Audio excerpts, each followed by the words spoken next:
හරි. එහෙනම් 10 වසර ව්‍යාපාර හා ගිණුම් කරන අධ්‍යයනයේ පළවෙනිම පාඩම ව්‍යාපාර පසුබිම. මේ ව්‍යාපාර පසුබිමෙන් අපි එක එක සංකල්ප ඉගෙන ගන්නවා. හරිද? ඒ සංකල්ප මත් එක කොහොමත් පේපර්ස් වල ඔයාලගේ O level paper එකේ පළවෙනි දෙවෙනි MCQs ඒ වගේ මේ පාඩම ඇසුරෙන් තමයි ඔයාලගෙන් අහන්න යන්නේ. හරිද? එතකොට දැන් මේ පාඩමේ මොනවද තියෙන්නේ කිව්වනම් මේක හරියම ලේසි පාඩමක්. ඒ කියන්නේ මේකේ සංකල්ප ටිකක් තියෙනවා. ඇයි ව්‍යාපාරය කියන්නේ මොනවද කියලා තියෙනවා. ව්‍යාපාරයක් හැදෙන්නේ මොන අරමුණු තියෙනවා. ඒ වගේ දේවල් තියෙනවා. ඉතින් අපි වැඩි කතා බහන්න නැතුව මේ පාඩමට යමු. හරිද? ඊට පස්සේ පළවෙනියටම ව්‍යාපාර පිළිබඳ මූලික පදම. ව්‍යාපාරයක් කොහොමද පටන් ගත්තේ කියන එක තමයි මේකේ පළවෙනියම අපි බලන්න ඕනේ. හරිද? ව්‍යාපාරයක් කොහොමද පටන් ගන්න හේතුව ඉස්සලාම ඉස්සර කාලේ මිනිස්සු ඉස්සර කාලේ තිබ්බේ නෑනේ ව්‍යාපාර තිබ්බේ නෑනේ. මේ වගේ ව්‍යාපාර තිබ්බේ නැහැ. හරිද? මොනවාද යාලා කරේ? යාලා තම තමන්ට අවශ්‍ය දේවල් තම තමන්ම නිෂ්පාදනය කරගත්තා.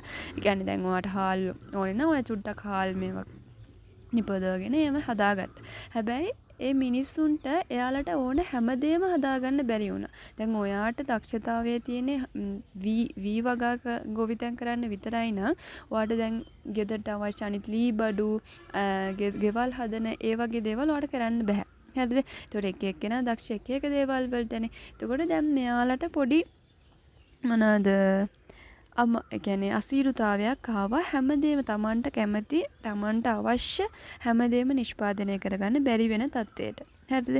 එතකොට යාලා මොනවාද කරේ?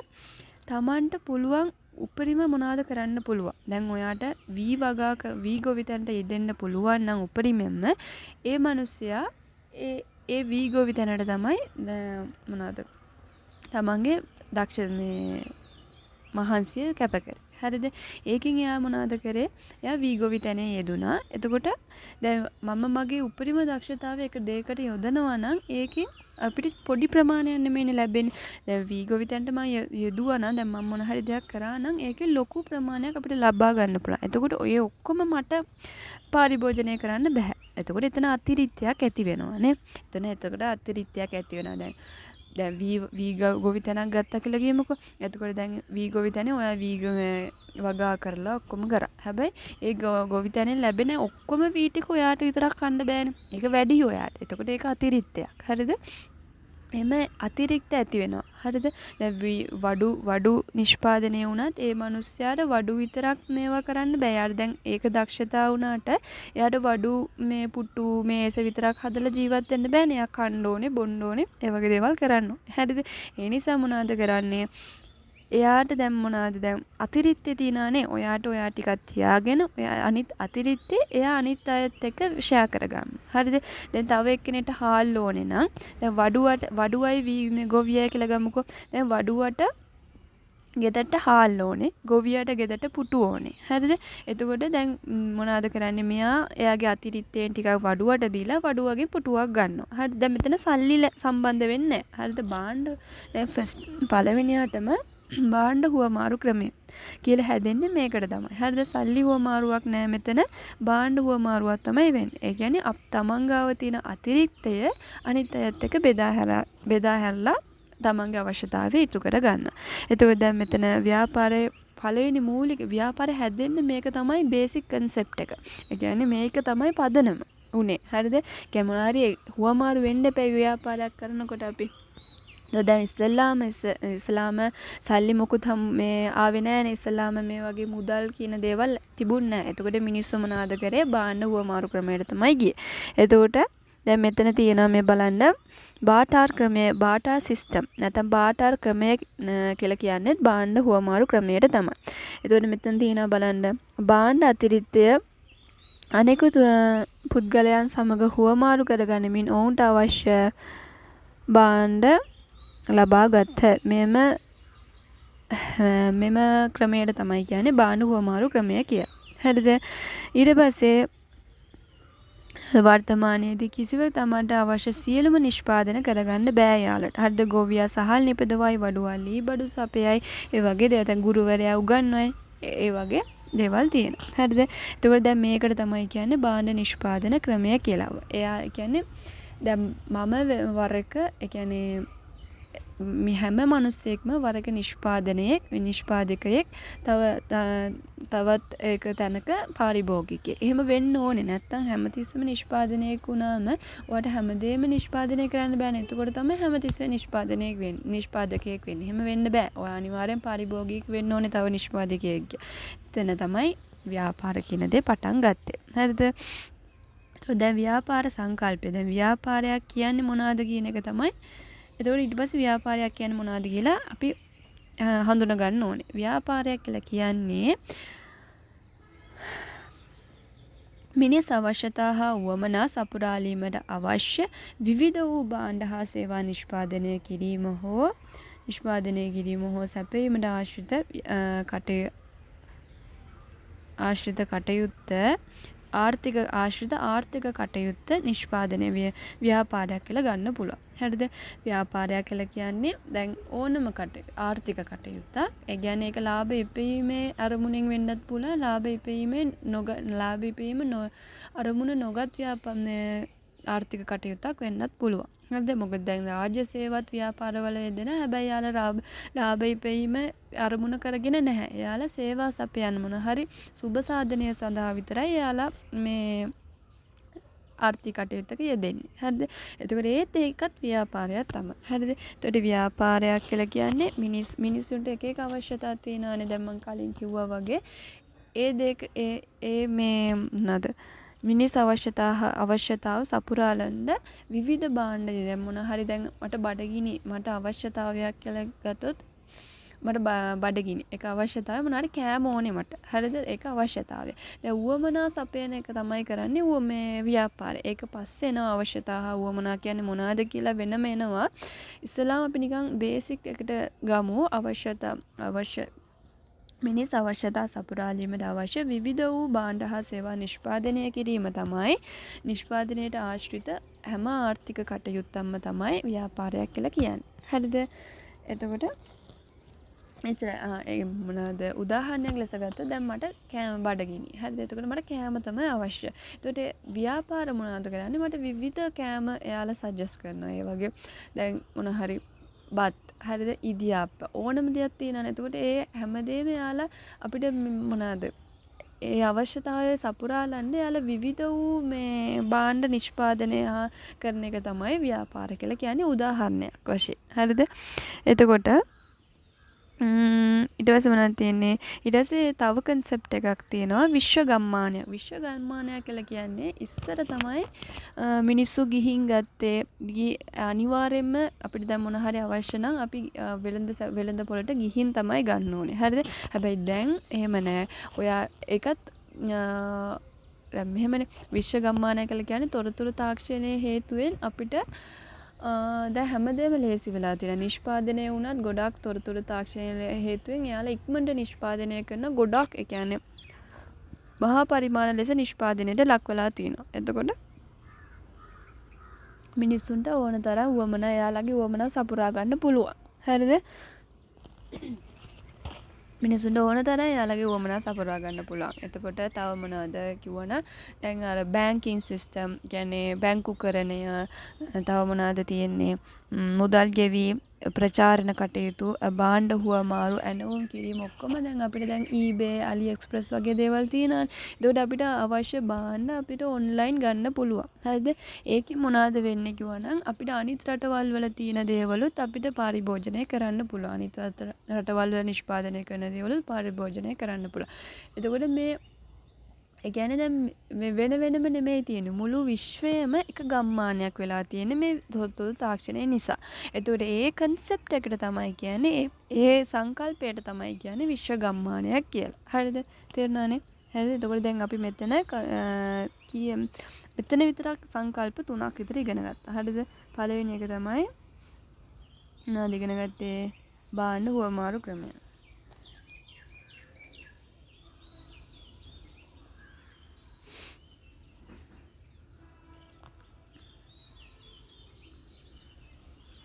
භාණ්ඩ හුවමාරු ක්‍රමය ඉගෙන ගත්තා. හරිද?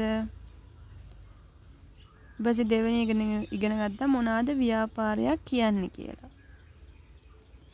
තුන්වෙනි එක ඉගෙන ගත්තා විශ්ව ගම්මානයක් කියන්නේ මොනවද කියලා.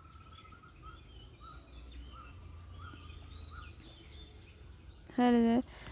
එතකොට දැන් ඒව හරි. දැන් පළවෙනි මේ ටික තමයි තියෙන්නේ. දැන් මේ concept ටික ඔළුවේ දාගත්තට පස්සේ අපි දැන් යනවා ව්‍යාපාරය අරමුණු. ව්‍යාපාරයක් අනිවාර්යයෙන්ම අරමුණු මොන හරි ලාභ අරමුණු හෝ ලාභ අරමුණු නොගත් ව්‍යාපාරයක් වෙන්න ඕනේ. ඒක හරි. හරිද? හැබැයි ව්‍යාපාරයක අරමුණු තියෙනවා. මොන හරි දෙයක් අපි කරන්නේ ඒකට අපි මොන හරි කියන්නේ මොනවාද? ඒකට අපි මොන හරි ප්‍රතිලාභය බලාපොරොත්තු වෙනවානේ. එතකොට ඒ අරමුණු තියෙනවා. මොන හරි දෙයක් කරන්න අපිට අරමුණක් තියෙනවා. හරි දැන් ඔයා හිතන්නකෝ ඔයාට O level වල A9ක් ගන්න ඕනේ. ඒකේ අරමුණ මොනවාද? ඔයාට A level වල හොඳ මේ ස්ට්‍රීම් එකක් කරන්න ඕනේ. තව මොන හරි තියෙයි. ඔයාට ජොබ් එකක් කරන්න ඕනේ. එහෙම මොන හරි අරමුණක් තියෙනවනේ ඔයාට. හරිද? එතකොට මොන හරි දෙයක් කරන්න අරමුණක් අනිවාර්යෙන් තියෙනවා. ඒ වගේම තමයි ව්‍යාපාර කරන්නත් අරමුණක් තියෙනවා. පාරිභෝගිකයෙක් ලෙස අපිට මොනවාද තියෙන අරමුණු කියලා කිව්වනම් ඒ කියන්නේ අපි මොනවාද අපි බඩුවක් ගනිද්දී මොන හරි භාණ්ඩයක් ගනිද්දී අපිට මොනවාද තියෙන අරමුණ කිව්වනම් ඒ භාණ්ඩය උසස් නිෂ්පාදනයක් වෙන්න ඕනේ. ඒ වගේම සාධාරණ මිලකට දෙන්න ඕනේ. උසස් නිෂ්පාදනයක් කියලා අසාධාරණ මිලකට ලැබෙන එකටත් අපි කැමති නෑ. ඒ වගේම සාධාරණ මිලකට අපිට අඩු උසස් නැති, කියන්නේ අඩු බාල භාණ්ඩයක් ලැබෙනවට අපි කැමතිත් නෑ. අපි පාරිභෝගිකයෝ වශයෙන් උසස් නිෂ්පාදනයක් වගේම සාධාරණ මිලකට තමයි අපි බලාපොරොත්තු වෙන්නේ. හරිද? ඊපස්සේ sorry එතකොට ලාභ අපේක්ෂිත ව්‍යාපාර කියන්නේ දැන් මේ ලාභ අපේක්ෂිත ව්‍යාපාර ගැන කතා කරන්නේ මෙතන. හරිද? එතකොට එක එක්කෙනාට කියන්නේ කාටද කලමනාකරුව ඒ පැත්ත ව්‍යාපාර පැත්තේ ඉන්නවනේ. ව්‍යාපාර පැත්තෙන් ගත්තනම් එයාලට මොනවාද අරමුණු කියලා තමයි මේවා තියෙන්නේ. මේවා මේ අහන්න පුළුවන් එක්සෑම් වල. හරිද? ඒ නිසා පොඩ්ඩක් බලාගන්න. හරිද? පොඩ්ඩක් නෙමෙයි බලාගන්න. ඊපස්සේ ලාභ අපේක්ෂිත ව්‍යාපාරවල පොදුවේ දැකිය හැකි ව්‍යාපාර අරමුණු කීපයක් තියෙනවා. එතකොට පළවෙනි එක ලාභ අපේක්ෂිත ව්‍යාපාරවල පළවෙනිම අරමුණ මොනවද වෙන්නේ? ලාභ ඉපීම. හරිද? ලාභයක් නැත්නම් ඒ ව්‍යාපාරේ අපිට කරගෙන යන්න බෑ. ඒ නිසා අයිතිකාරයක් යොදවන මුදල තියෙන දැන් ව්‍යාපාරයක් කරන අයිතිකාරයනේ මුදලක් යොදවන්නේ. එයාට ඒ මුදලට හරියන ප්‍රතිලාභය ලැබෙනවද කියන එක තමයි එයා බලන්නේ. හරිද? එතකොට ඒක එහෙම එයාට ප්‍රතිලාභය ලැබෙන්නේ නැත්නම් ඒක ලාභ නැහැ. හරිද? එතකොට ලාභ උපයන්නේ නැහැ. එතකොට අරමුණ එයාට ඉෂ්ට වෙන්නේ නැහැ. එතකොට ඒක ව්‍යාපාරයේ ව්‍යාපාරයේ සාර්ථක නැහැ. හරිද? එතකොට පළවෙනි එක තමයි ලාභ ඉපැයීම. ඊට පස්සේ පාරිභෝගිකයාගේ තෘප්තිය ඉහළ නැංවීම. පාරිභෝගිකයාගේ තෘප්තිය ඉහළ නැංවීම කියලා කියන්නේ දැන් පාරිභෝගිකයාගේ තෘප්තිය අපි ඉහළ නැංවුවේ නැත්නම් අපේ ව්‍යාපාරය මොන හරි කියමුකෝ හරි කෑම දැන් අපි බේකරි බිස්නස් එකක් කරනවා. හරිද? ඒ බේකරි බිස්නස් එකෙන් අපි දෙන පාන් එක නිකන් අර මොන හරි පුස්කාපු පාන්න මොන හරි දුන්නා කියලා කියමුකෝ. එතකොට ඒ පාරිභෝගිකයා තෘප්තිමත් වෙන්නේ නැහැ. පාරිභෝගිකයා එන්නේ. ඒක එතකොට ලොකුවට එයා එන්නේ නැහැ. එයා තව කට්ටියට කියන අපේ ව්‍යාපාරය බංකොලොත් වෙන එක තමයි වෙන්නේ. හැබැයි පාරිභෝගිකයා තෘප්තිමත් කරන සොෆ්ට් පාන් වගේ මොන හරි අපි දුන්නා නම් හරිද? ඒකින් පාරිභෝගිකයා ගොඩක් තෘප්තිමත් වෙනවානේ. එතකොට තෘප්තිමත් වුණා මොනවද වෙන්නේ? එතකොටත් අපේ ලාභීපීම වැඩි වෙනවා. ඒ වගේ දේවල් වෙනවා. එතකොට එයාලගේ අරමුණ වෙන්න ඕනේ ව්‍යාපාරවල අරමුණ පාරිභෝගිකයාගේ ඉහළ තෘප්තියක් ගන්න එක. හරිද? එතකොට හරිනේ.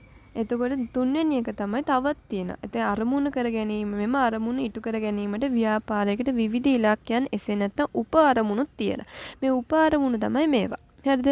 උප අරමුණු වලින් පළවෙනි එක තමයි භාණ්ඩ හා සේවා වල ගුණත්වය ඉහළ නැංවීම. පාරිභෝගිකයා තෘප්තිමත් වෙන්නේ මොනවාද භාණ්ඩවල ගුණත්වය ඉහළ නැංවුනොත් විතරයි. දැන් ඔයා හැම පුස්පාන් එකක් ගත්තා කියලා ඒක ගුණත්වය නැහැනේ. ඒ නිසා නෝ තෘප්තිමත් වෙන්නේ නැත්තේ. හරිද? ඒ නිසා ගුණත්වය ඉහළින් තියෙන්න ඕනේ පාරිභෝගිකයාගේ. ඊට පස්සේ දෙවෙනි එක තමයි රැකියා උත්පාදනය. දැන් මොන හරි අපි බිස්නස් එකක් පටන් ගත්තාම ඒක අපිට තනියෙන් කරන්න අමාරුයි. දැන් බේකරි බිස්නස් එකක් පටන් ගත්තාම ඒ බේකරි පාන හදන්නත් ඕනේ මම, බනිස් හදන්නත් ඕනේ මම. එහෙම කරන්න අමාරුයිනේ. ඉතින් මම තව කට්ටියව කවුද? තව කට්ටියව බඳවා ගන්නවා. ඒකෙන් මොනවද වෙන්නේ? රැකියාව උත්පාදනයක් වෙනවා. හරිද? එතකොට මිනිස්සුන්ට තව රැකියාව උත්පාදනය වෙන එක තමයි ව්‍යාපාර වලින් කෙරෙන අරමුණක් තමයි ඒක. හරිද? මේක නිකන් කියවලා බලන්න කම්කරුවා සිට ඉහළ කළමනාකරුවන් දක්වා විවිධ රැකියා අවස්ථා ව්‍යාපාර විසින් බිහි කරයි. නේ? ඒ කියන්නේ කම්කරුවා කියන්නේ මොන හරි වර්කර්ස් අපි ගන්න වර්කර්ස්ලා ඉඳලා මැනේජර්ස්ලා වෙනකම්ම ව්‍යාපාර වලින් මොනවද එක රැකියා බිහි කරනවා. හරිද? ඊට පස්සේ තුන්වෙනි එක තමයි සේවක සුබසාධනය. තම සේවකයන් තෘප්තිමත් කිරීම. ඒ කියන්නේ දැන් පාරිභෝගිකයාගේ තෘප්තියට පමණක් විතරක් නෙමෙයි සේවකයාගේ තෘප්තියටත් අපි වැඩ කරන්න ඕනේ. හරිද? එතකොට ඒක තමයි ව්‍යාපාරයේ ඒකත් එක අරමුණ. හරිද?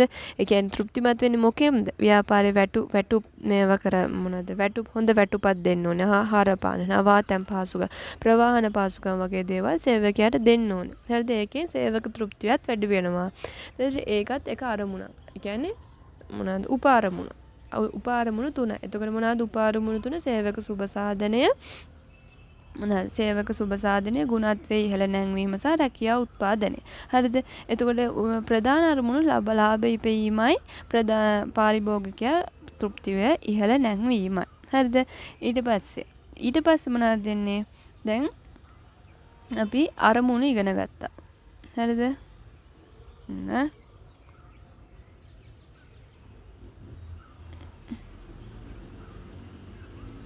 අරමුණු ඉගෙන ගත්තා. අරමුණු දෙකකට බෙදෙනවා. ප්‍රධාන අරමුණු කියලා ඉගෙන ගත්තා දෙකක්. ඊපස්සේ උප අරමුණු තුනක් ඉගෙන ගත්තා. හරිද? උප අරමුණු 3කුත් ඉගෙන ගත්තා. ඊට පස්සේ දැන් මොනවද දෙන්නේ කිව්වා? පාරිභෝගික අවශ්‍යතා උවමනා. අවශ්‍යතා උවමනා මම කලින්ුත් කිව්වා මොනවද? ව්‍යාපාරයක් මොනවද කරන්නේ කියවනම් මිනිස්සුන්ගේ අවශ්‍යතා සපුරාලීමට විවිධ භාණ්ඩ හා සේවා නිෂ්පාදනය කිරීම තමයි ව්‍යාපාරයක් කියලා කියන්නේ. එතකොට දැන් මෙතන අපි දැන් ඉගෙන ගන්න අවශ්‍යතාවක් කියන්නේ මොනවාද? ඒකේ ලක්ෂණ මොනවාද? උවමනා කියන්නේ මොනවාද? උවමනාවල ලක්ෂණ මොනවාද කියලා. හරිද? ඊට පස්සේ අවශ්‍යතා කියලා කියන්නේ ජීවත් වීම සඳහා මිනිසා විසින් අනිවාර්යයෙන්ම සපුරාගත යුතු දෑ තමයි අවශ්‍යතා කියලා කියන්නේ. ඒ කියන්නේ ඒක අනිවාර්යයි අපිට. ඒ කියන්නේ for an example අපි ගත්තා නම් ආහාර, ඇඳුම්, නිවාස කියන දේවල් අපිට අනිවාර්යයෙන්ම අපිට ඕනේනේ. එතකොට ඒවා තමයි අවශ්‍යතා කියලා කියන්නේ. මේවා හරිම ලේසි සංකල්ප තමයි මේවා ඉගෙනගෙන පාඩම් කරගන්න. හරිද? අවශ්‍යතාවල ලක්ෂණ කිව්වා නම් අත්‍යවශ්‍යයි ඒක. ජීවත් වීම සඳහා අවශ්‍යමයි ඒක. හරිද? ආහාර කියන දේ අපිට අවශ්‍ය නැත්නම් අපි මැරලා යනවා. ඒ වගේ. හරිද? බස් ඒක හැමෝටම පොදුයි. දැන් අපිට ආහාර කියන දේ පොදුයිනේ. හරිද? ආහාර අවශ්‍යතාවය අපිට පොදුයි. ඒ කියන්නේ මට විතරක් එන අවශ්‍යතාවයක් නෙමෙයි ඒක. අපිට හැමෝටම එන අවශ්‍යතාවය. හරිද? ඒක නිර්මාණය කරන්න බෑ. හරිද?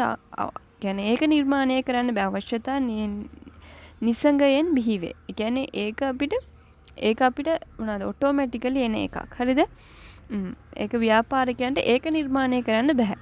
ඒක සීමිතයි. අවශ්‍යතා සීමිතයි. දැන් මට ආහාර, සෞඛ්‍ය, ආරක්ෂාව කියන්නේ නිවාසය වගේ දේවල් ඒක සීමිතයි. හරිද? අවශ්‍යතා සීමිතයි.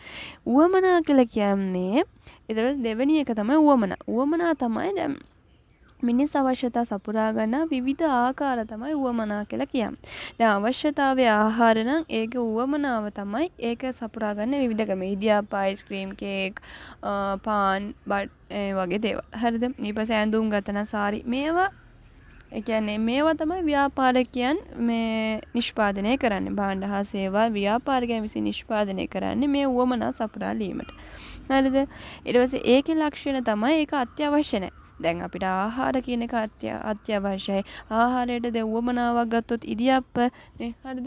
ඉදියාප්ප කියන දේ අත්‍යවශ්‍ය නෑනේ. අපිට පාන් කන්න පුළුවන්, බත් කන්න පුළුවන්. ඒක ඒ දේ අපිට ඒ උවමනාව අපිට විවිධයි.